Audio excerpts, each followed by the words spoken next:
I was thinking about a verse.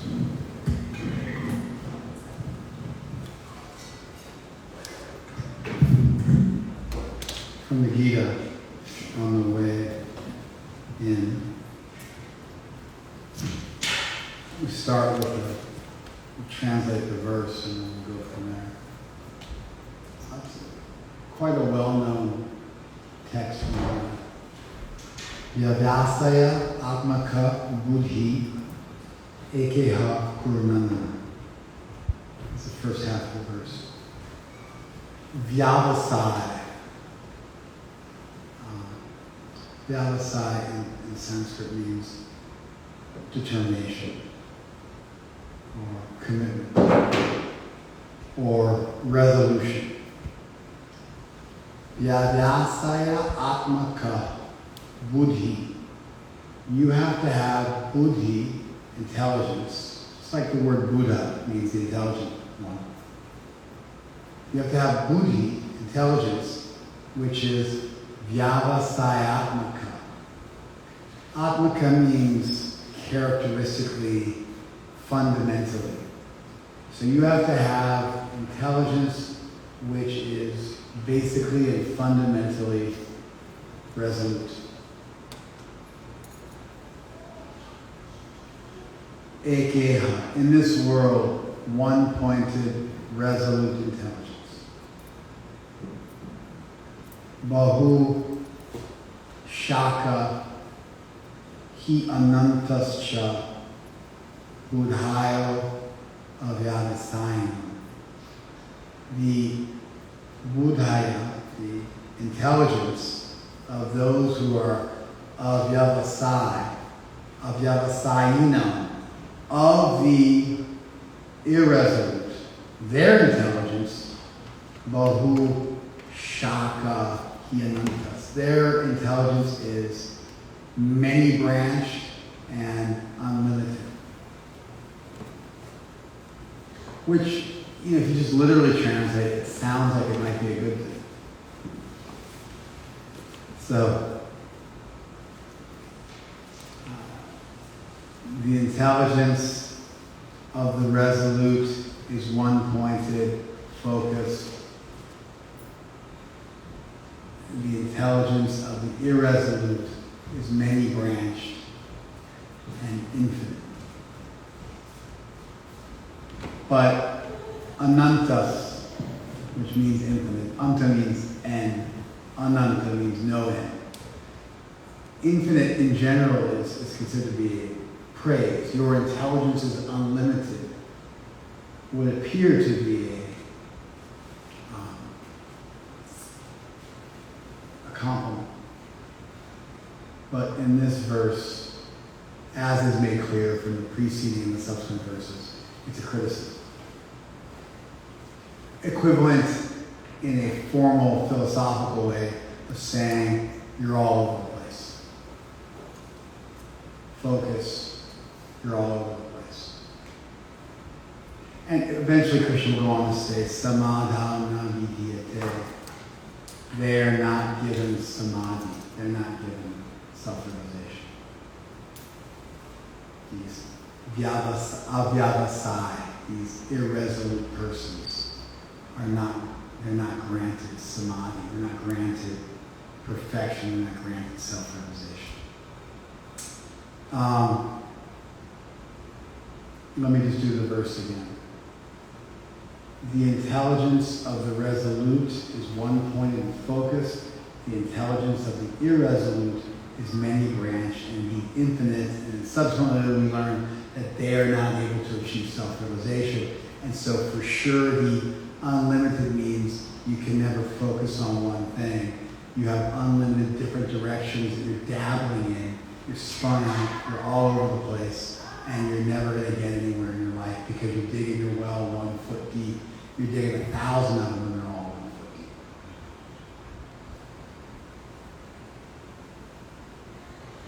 That's the verse. And so the verse made me think, well, the way it works is sometimes I have a verse that's in my head, whatever pops into my head. And then we talk about that. The other way is I have something in my head and I think of a verse which applies. So it works both ways depending on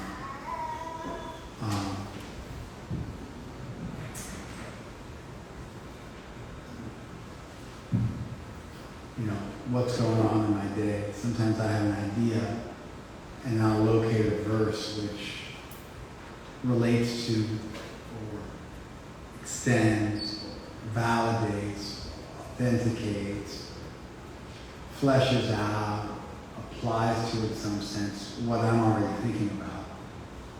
And sometimes I just have a verse and then I apply my intelligence, my thought process to that verse, but it works. We can go in either direction. Because I know my stuff well enough now that I can think of a verse that applies. Sometimes devotees who don't know this stuff very well will attempt to find a verse to substantiate what they're thinking, and it just doesn't fit. And they end up trying to screw a square peg into a round hole.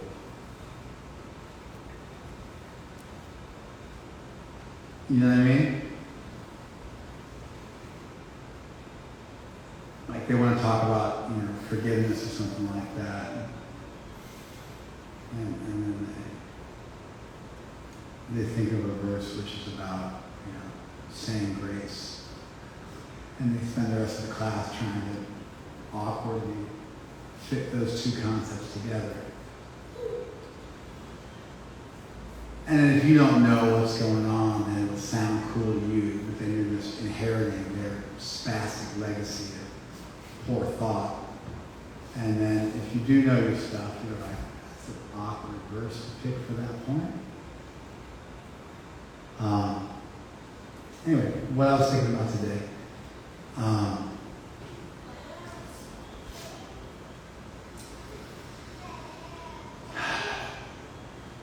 I think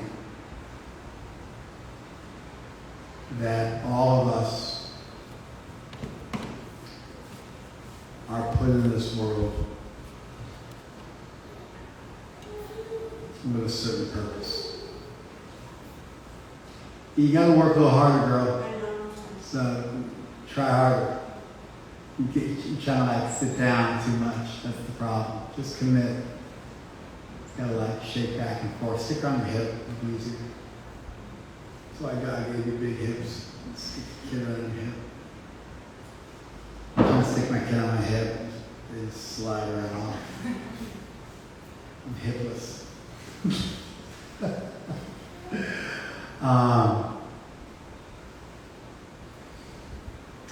It's funny, just to apply that tangent to the subject at hand. If you look at the female body, it is designed to bear children. Like women totally got the short end of the stick when it comes to upper body strength. And considering that we have a lack of dexterity in our lower body and that we primarily operate in this world with our hands, upper body strength is really important. It's the primary way you defend yourself, is with your hands. You can also work with your feet, but natural defense is best done by human beings with their hands. And when you find someone who can use their feet, it's unusual, it's exotic, it's cool. The whole idea of kicking your ass, that came up in the 60s when karate became real popular in the US. Previously you could sock somebody in the face, but then you got to kick your ass was a result of Asian martial arts becoming all the rage in the US. It started much before the 60s, but it really took off in the 60s. Not just with Bruce Lee, it was a precursor to Bruce Lee, but in that milieu, Asian martial arts became quite the rage, and then he started using that kind of language. Kick your butt.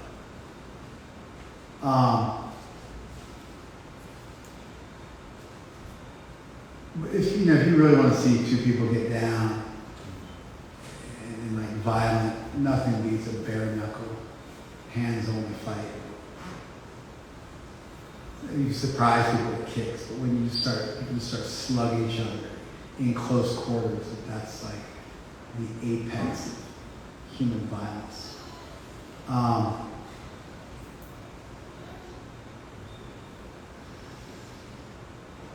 You look at the female body, you see, like, they got gypped. You're not supposed to say that. You know, you're not supposed to say gypped. Some gypsy. Which is also derogatory.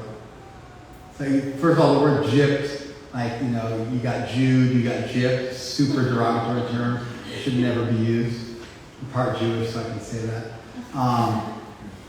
But then gypsy is twice profane because people thought gypsies were from Egypt. That's where the term comes from. But the Romani people are not from Egypt. They're originally from India, through Central Asia, through Eastern Europe, like Romania.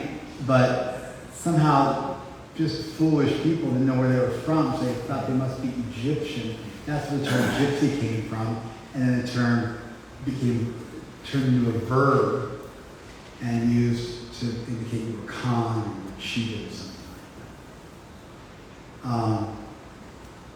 Anyway, women got the short end of the stick, which also has an interesting history. Sometimes you would draw a stick and just, anyway, keep going.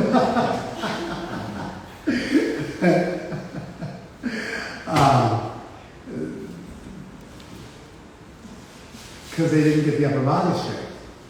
But they did get the ability to bear children. That's why those wide hips come in. And then their lack of upper body strength, well, you know, they got the ability to lactate, which is kind of miraculous to think about.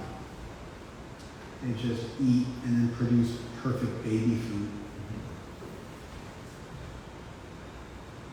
Human beings are weird because many subsets, I won't say races, but many human subsets produce lactates into adulthood, which helps them to digest lactose. Most mammals stop producing lactose after infancy and in adulthood, which makes it impossible for them to properly digest lactose or milk sugar. Human beings produce lactase through their whole life, which allows them to digest milk and lactose. Anyway, women are blessed with the ability to lactate and to produce children. If you look at the female body, it works. More fatty tissue up top, less muscle, larger hips. It all has a purpose. And if you're expert, when you look at the female form, you see some of its purpose in its design.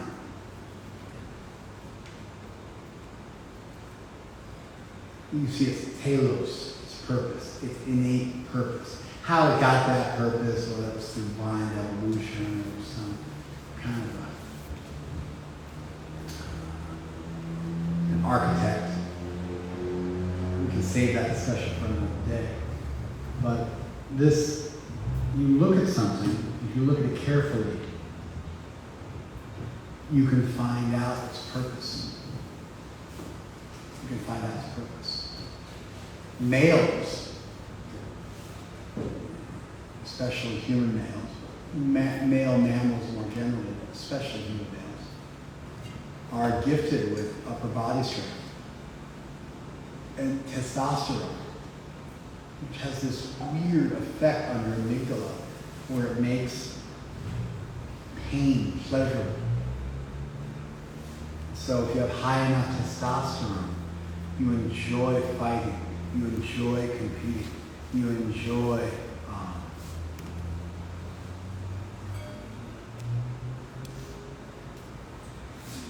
what ultimately is, myotrauma occurring in your body, which is what working out does. It makes micro tears, myotrauma, and the body heals and comes back stronger. So males have naturally superior upper body strength. combined with testosterone, which does limit empathy, which is really critical of males. They naturally have less empathy than females because testosterone is demonstrated to limit empathy.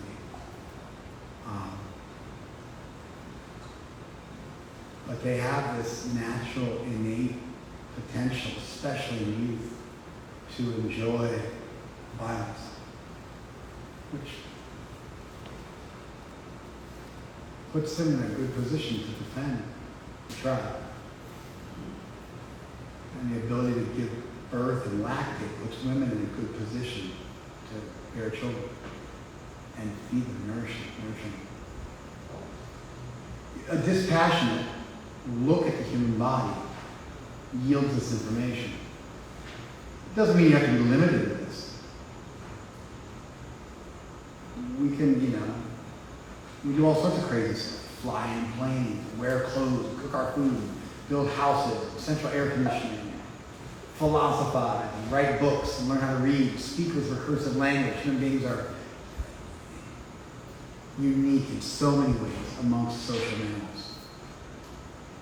But just by looking at the body, you get some sense of, physiologically, you get some sense of what its purpose is, what it's going to have innate aptitude for.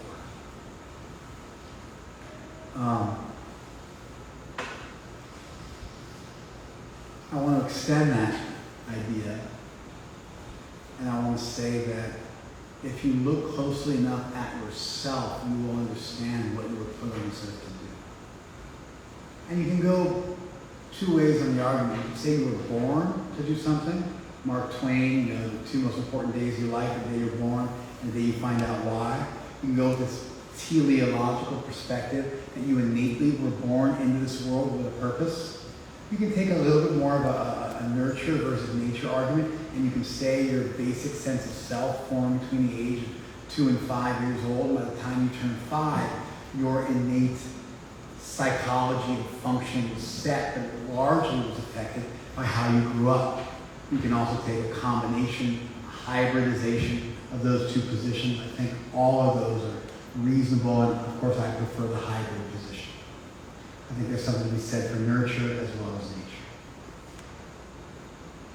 Because I believe in consciousness as being independent of the body, I then believe that we were born into this world already with some stuff on our plate. And then it gets added to in your childhood and throughout your life for that matter.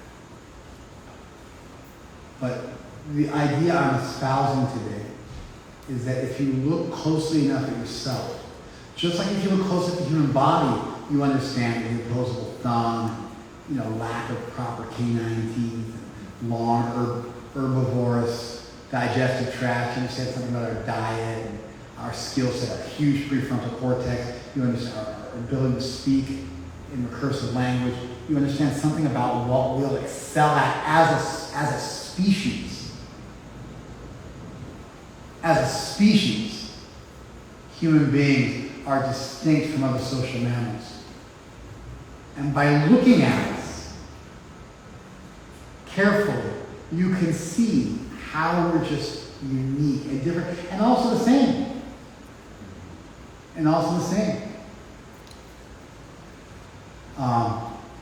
You see, you can compare and contrast.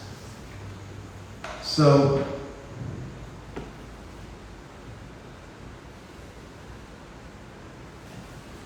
in the same way that we can look at the world and ourselves and understand something about it, similarly, I think if you on an individual basis look at your life, you will find that there are certain things that you are innately good at.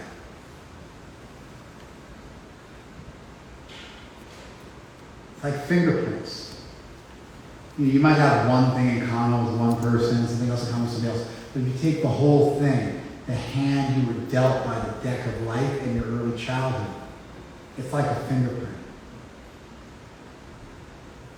And if you look carefully enough and dispassionately enough, honestly enough, rigorously enough, you'll be able to see what you have always been moving towards, what you are innately good at, what your purpose is. And for today's discussion, I don't need to go back to where that purpose comes from. Does it come from a previous lifetime, or in this lifetime, or a combination? You guys know my position on that.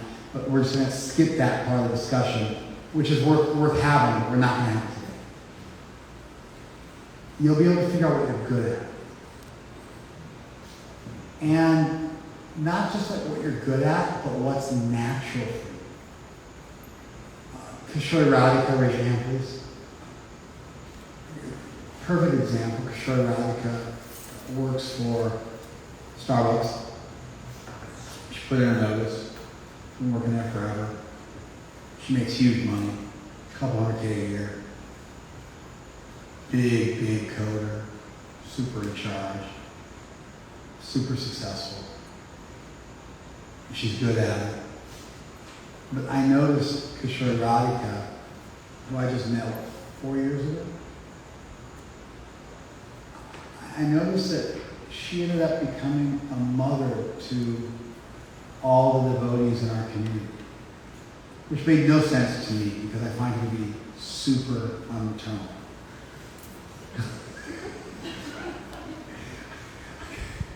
I think she's kind of shut down emotionally. I regularly have to correct her on this. She doesn't feel her feelings enough. She needs to really work on her empathy and being more maternal. And we identified what the specific qualities you have are that make you such a good counselor. A mix of logic and a sort of dispassionate maternal nature that's almost more grandmotherly than necessarily just motherly. It's a little more detached. Combined with her just profound intellect, combined with her Zen affect, she comes off being super Zen. I personally think it's just a slight disassociation, but regardless, it works as an aesthetic. And so many people see her as the den mother and naturally go to her for advice. And I said, you're a natural born counselor, and you should, because she's like, I've got 3 master's degrees, but if I wanted to become a counselor, I have to go back and get another degree and take me years of my life. I'm 48. And I was like, you should just do it. Now she's 50. She's about to get her master's. She'll be a licensed therapist. And next year, she blew up on TikTok and on Instagram. Wildfire. Because people finally saw everybody here has been seeing for years. Just what a great teacher she is and a great counselor she is.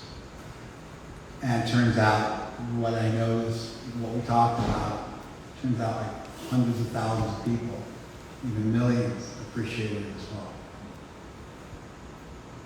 So she was 48, and her hobby was counseling people. And I was like, you can get paid for that. Like big money. Bigger money than you're making. You're making big money already. You get paid even bigger money for counseling people, which you do anyway in your free time because you love it that much.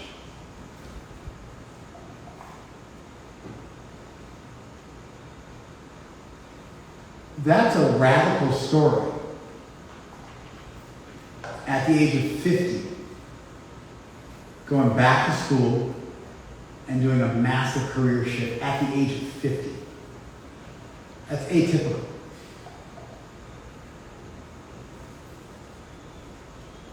But she'll be counseling people till the day she dies. And she would have done it for free anyway. She might as well do it professionally so she can work 5, 6, 7 days a week and feel like she never went to work because she's doing what she loves doing anyway.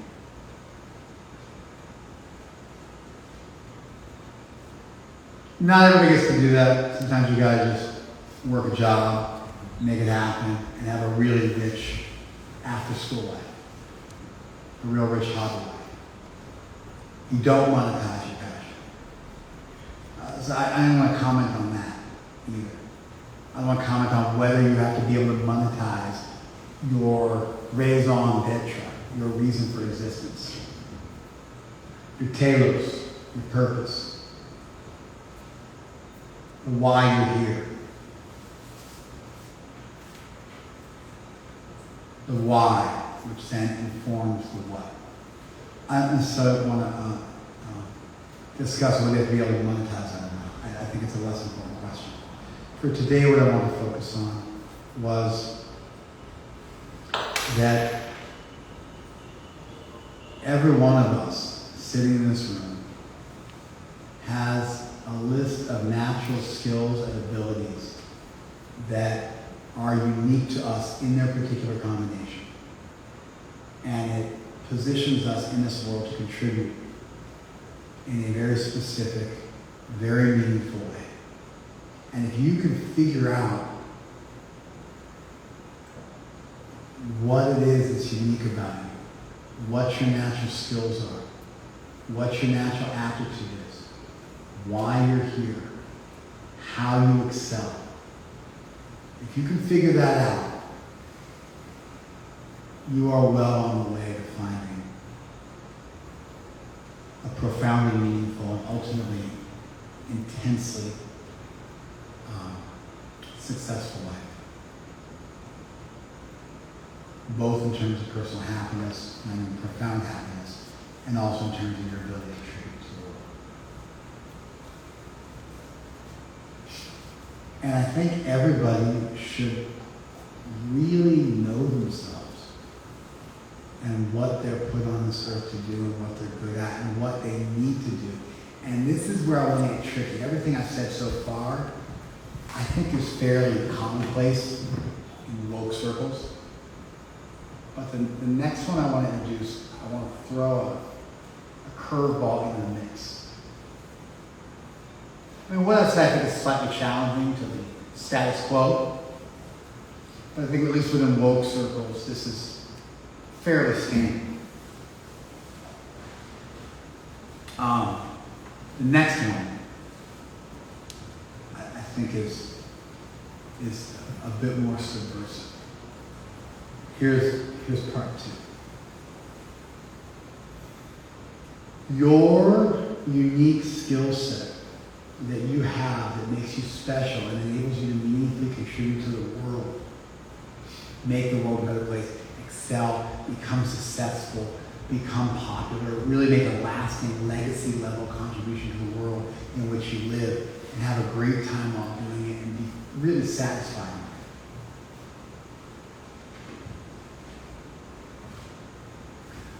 That ultimately stems from trauma or lacking or problems in your early life. And a specific, unique skill set that you have, that's unique to you in its particular iteration, was developed in response to issues that came up when you were young. And so not only do you have a unique skill set, but that unique skill set is intimately and inexorably linked, not inexorably, is intimately linked, foundationally linked to your issues. And so what you do is you figure out what your unique skills are, what your unique aptitudes and abilities are, almost like a vocational test, but a much sort of higher level, profound, rigorous acceptance of who you are, a radical acceptance of who you are. But then that's what makes you special.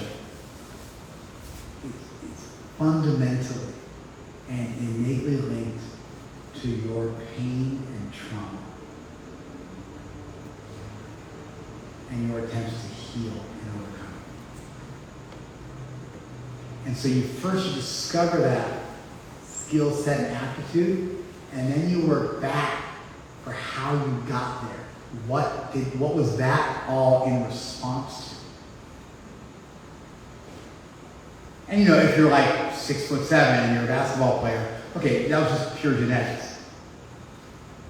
But whether you're the team captain or not, how aggressively you play. You follow? What kind of team you fit in best with.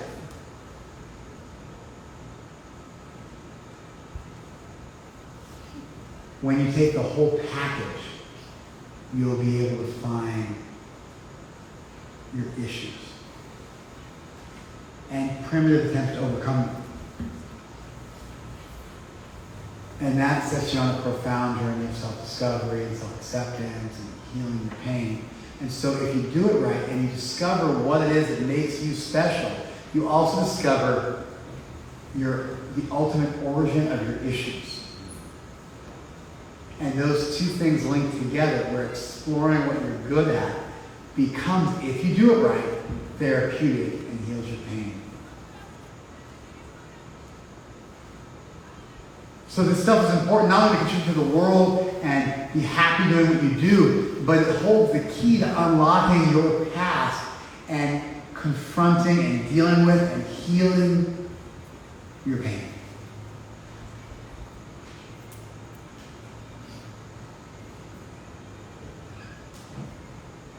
That's something you never hear. I'm now adding. What I said was generally woke and cool and avant-garde, but that last piece is downright subversive and unusual and atypical.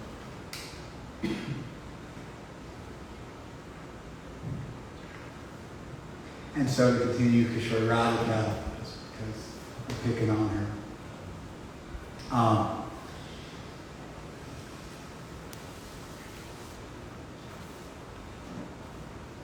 That Zen nature was adopted by you to cope with some existential stress in life you turned off from. That helping other people in some ways is trying to help other people because you couldn't help your family members. That maternal nature was to some extent adopted because you needed a chance to express your maternal nature in a way that most people have in a family. Your ability to listen to people dispassionately and sort of accept everybody comes from your own struggles with accepting yourself. And so linked to all those wonderful qualities you have that make you a phenomenal therapist is your own personal pain. And I think it's true for everybody.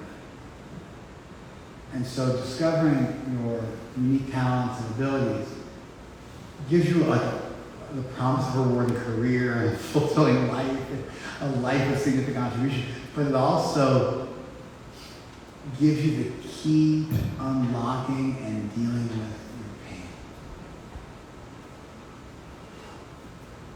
and your trauma. And so it becomes a panacea of sorts. And it becomes a foothold, and it becomes like this skeleton key to all good things.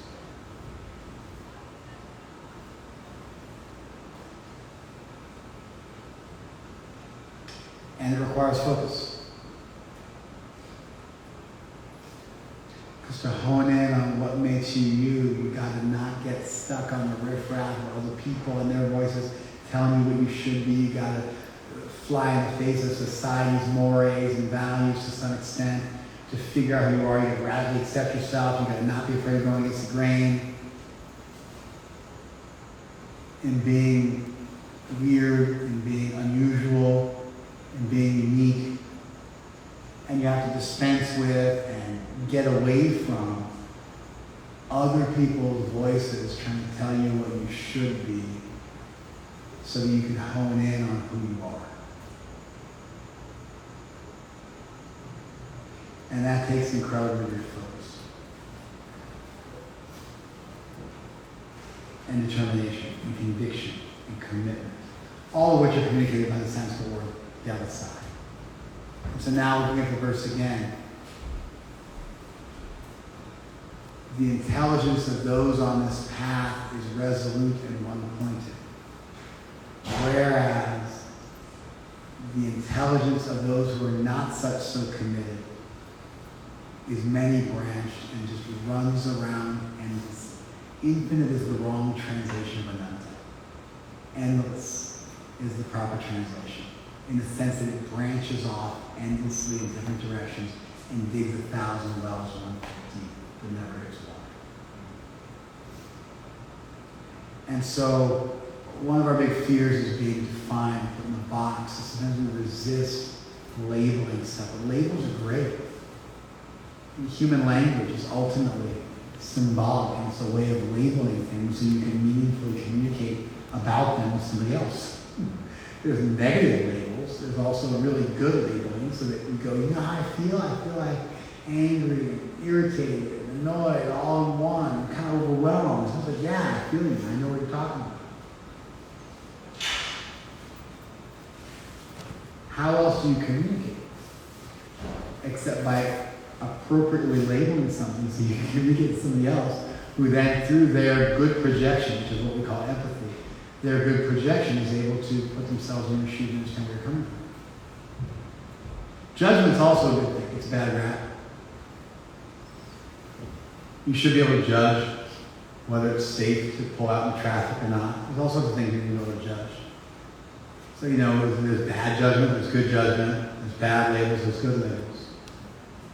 But a lot of times we fear to, or we don't define ourselves because we're afraid we'll be limited, especially popular when you're young, you want to be the Queen of England, and an astronaut, and a doctor, and a lawyer, all wrapped up in a unicorn. But as you get older, just by force of circumstance, you realize, oh, wait a second, I already got married. That's it. I already had kids. I can name my children. There's no more, am I going to have kids? Who am I going to have kids with? That's already been determined. Those things have been locked down. I'm now locked down. There's whole areas of my life that are no longer open season and the sky's the limit. I lock those areas of my life down. The good side is I built a foundation. But you can frame it out either way. And even you divorce your spouse, leave your children, and start protecting, then you're that person. There's no getting away from what you did on the front end. You're just that irresponsible person who went and, started all over it with family number 2.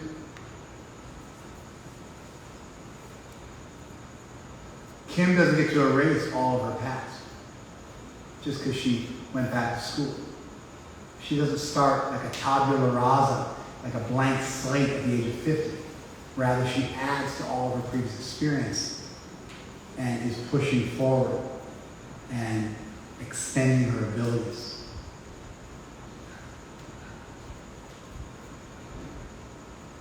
So there's this, it takes boldness to commit, to focus,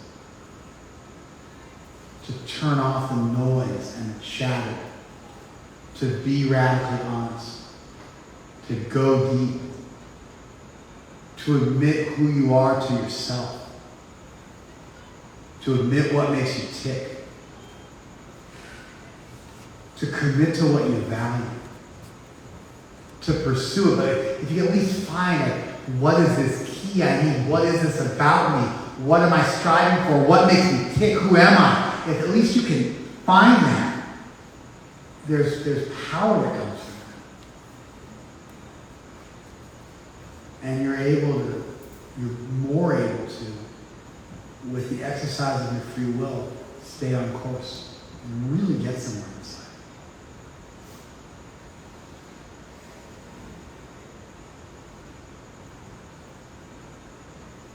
The most important day of your life is the day you're born, and even more important is the day you find out why.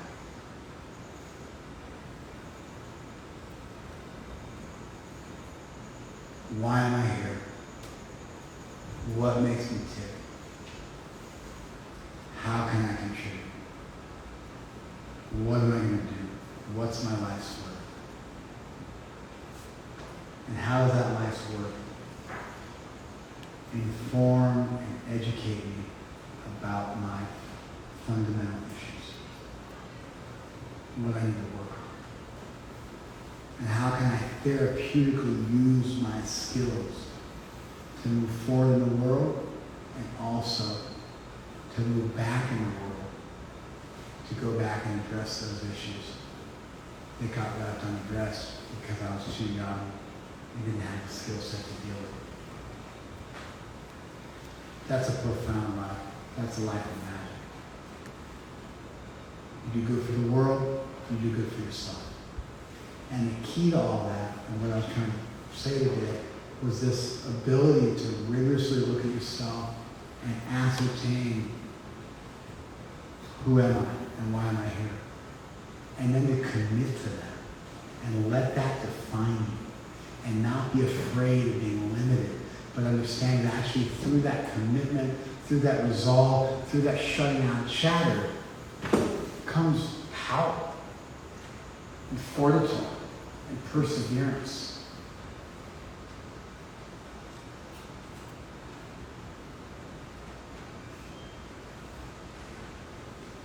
Okay, that's what's on my mind today.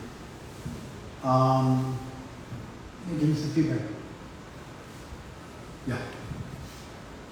I noticed that in society today, a lot of times people don't like the idea of being limited by their biology and they want to transcend that.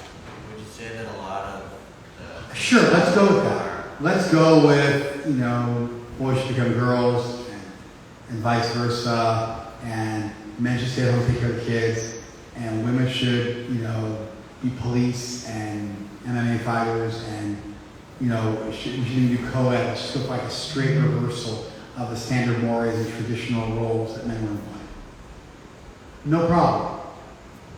At least you have to acknowledge your biology as a starting point.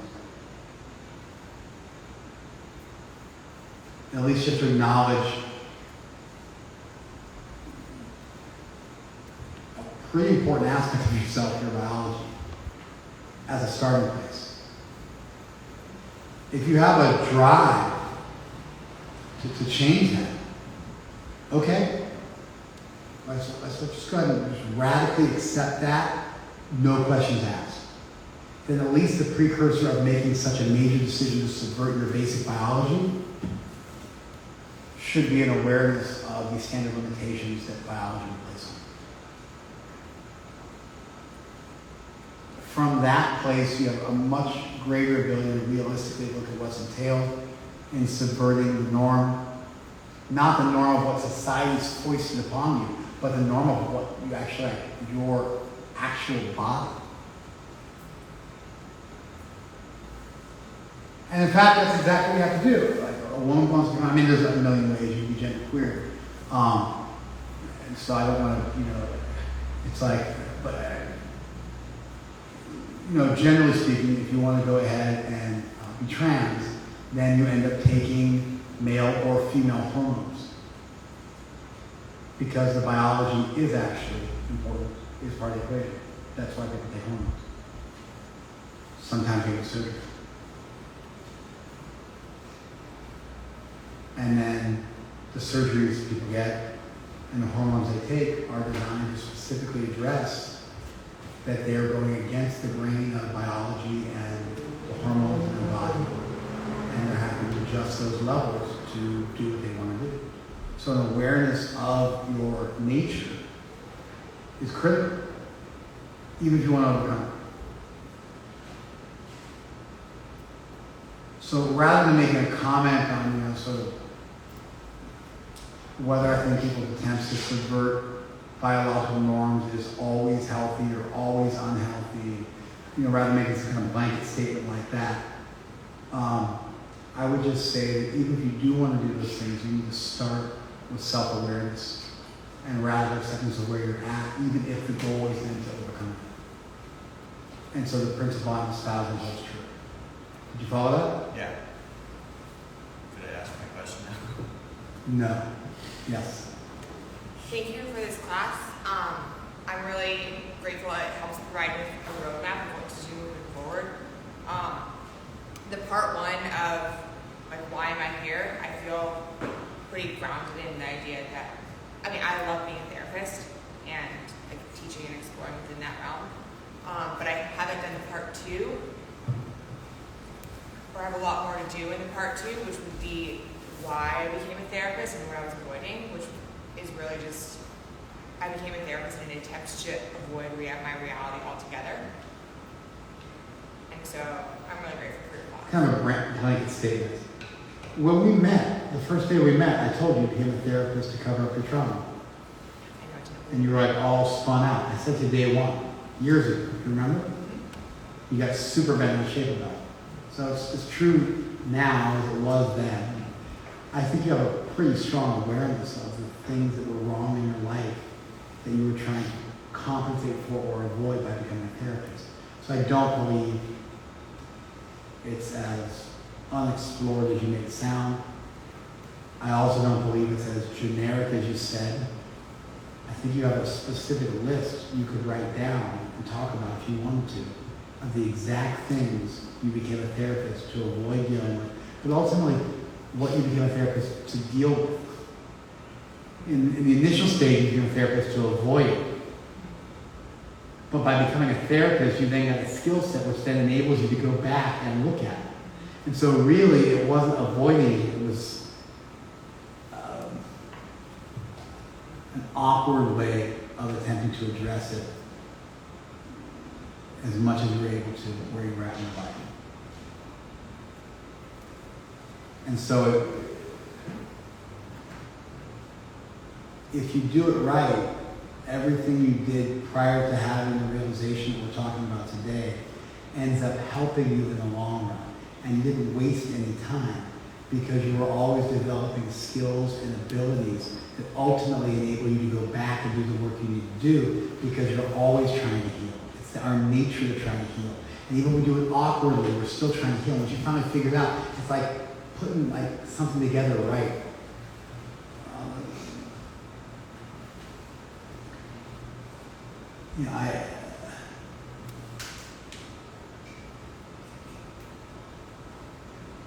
It's like you got a model airplane, and you got all the pieces, and you got to paint, and they all snap together, and you've laid them all out, and you've been trying to put them together this way, it doesn't work, but at a certain point it clicks, and you realize, oh, wait a second, with that piece that goes with this, and the whole thing comes together, and all of a sudden the thing just snaps together. And all that work you put in, it never quite like made it happen, because you didn't understand how it all fit together. Once you finally see how it all fits together, then all that work you did of learning all the pieces and mapping them all out and placing them all out, all of that stuff works to your benefit when you're able to just very quickly piece it together, it fits together perfectly, like a hammer blow.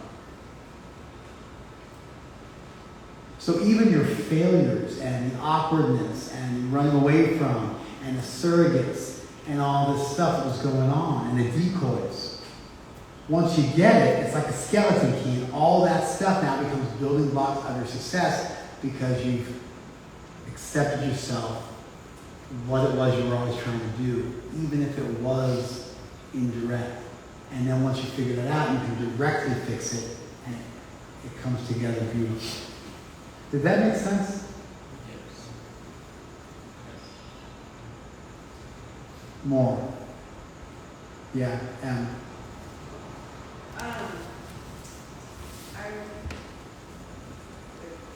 you helped me early on figure out what I'm good at and what I should be doing.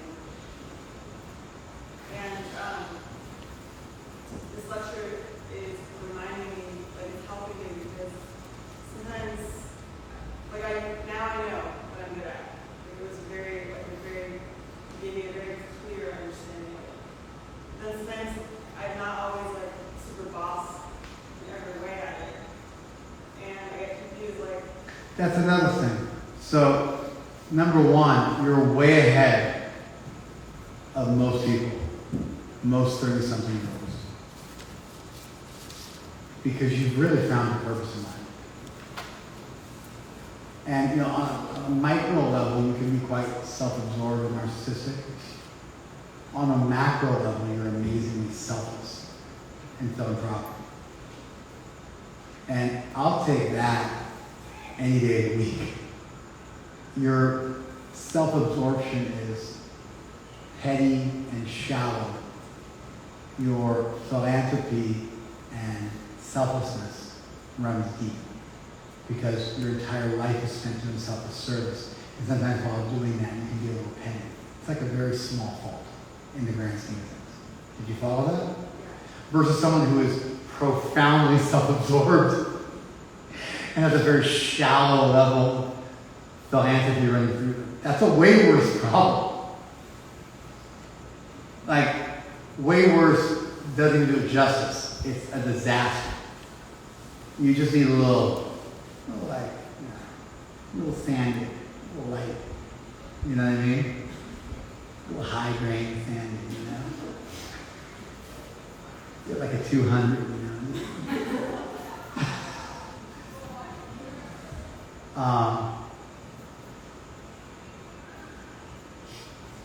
So now there's whether you're the best yoga studio owner on the planet, whether you're the best yoga teacher on the planet, whether you're the sexiest yogi on the planet. You follow? It's a whole other ballgame, dude, of trying to compare yourself to everybody around you. And that's really what you do when you compare yourself to everybody around you, is you find person A, and then you compare trait 1 of person A. You ignore all their other problems in life. You just look at trait 1 of person A, and then you find person B and trait 2, and you do sort of a grab bag where you feel that you have to compare yourself to the best qualities of every single person around you while ignoring the larger nature of their life and what they do. And then for extra credit, you try to do it in ways where you'll never win. So you're 5'6", you compare yourself just with 6'5". Or you're 40 and you compare yourself exclusively to 23-year-olds. And just to ensure that you will be unhappy. So one thing is to discover who you are. The other one is to accept that you are you. With some limitations, with some glories, you're unique. Ultimately, you just got to compete with yourself. And you have to resist the temptation to compare yourself negatively to other people in a way that does no good for anybody. There are great ways to compare yourself to other people. You run a race, and you find somebody who's running at the exact speed you want to run at, and you just follow them the whole race. That's fantastic. There are positive ways to compare yourself to other people that really bring out the best in you. But when it starts to lead you to be paralyzed, to be depressed, to have a real low self-esteem, and it becomes toxic, that's when you know you're doing it the wrong way. So there's who am I? And then there's stop trying to be the other guy that I have this one quality in common. Stop trying to be this guy that has one quality in common. Stop making my life this never-ending,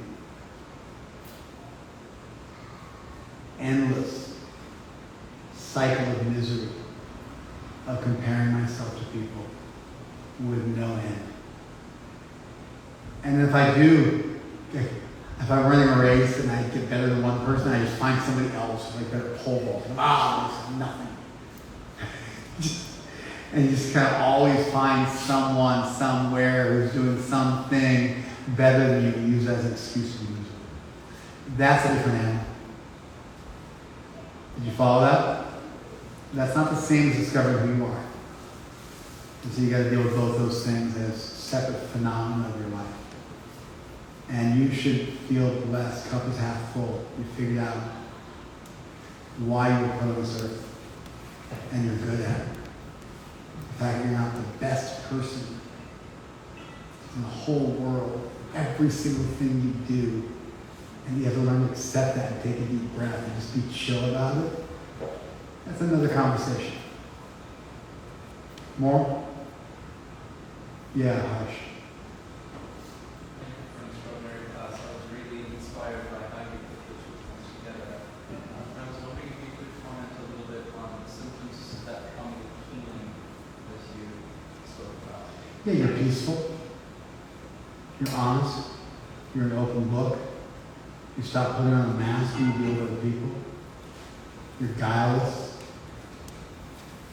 You are able to empathize with other people who are struggling in their own life. You're able to guide them because you've done the work yourself. How's that for a quick top 7? More? Who else? Kishore. Thank you for this class. It was really brilliant in how radical of an idea it is to embrace your trauma and your darkness in your life and how to integrate that and become more helpful. That wasn't the radical idea.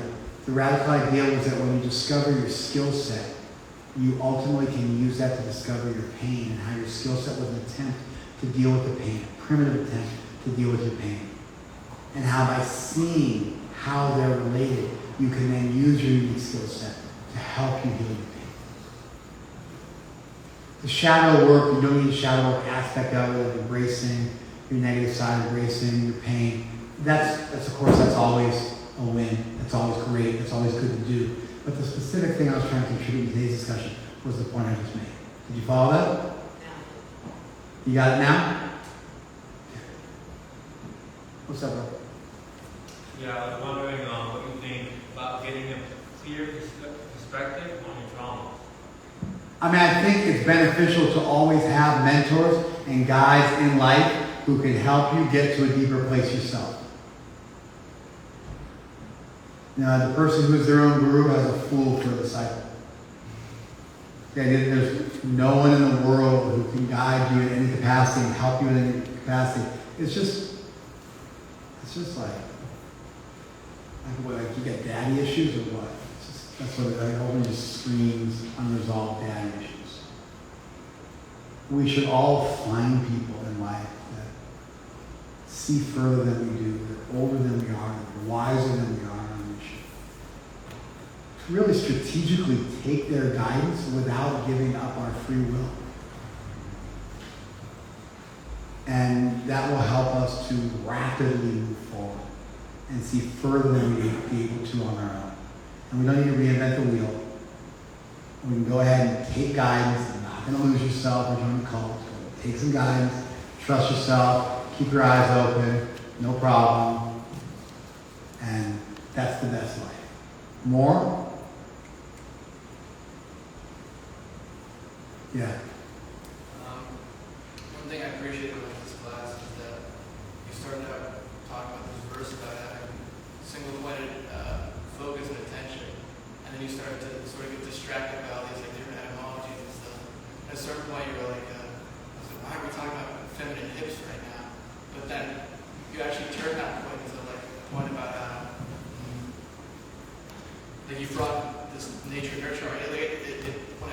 By the end of the class, it pulled back in a way that actually you used it, and I realized that you were using that as an example to bring. That's correct.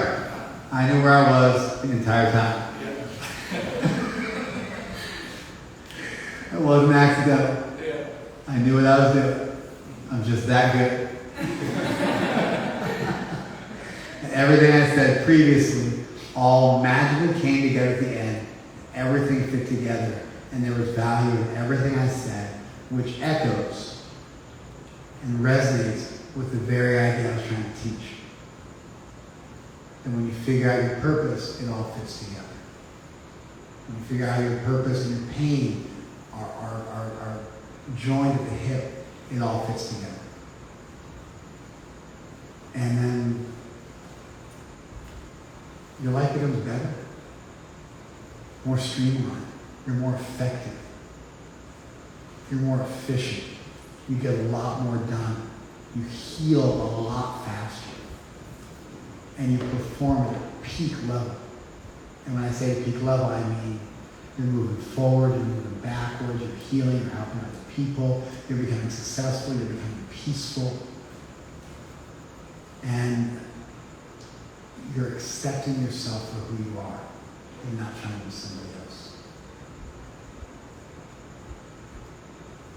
All right, let's call it. Thank you very much.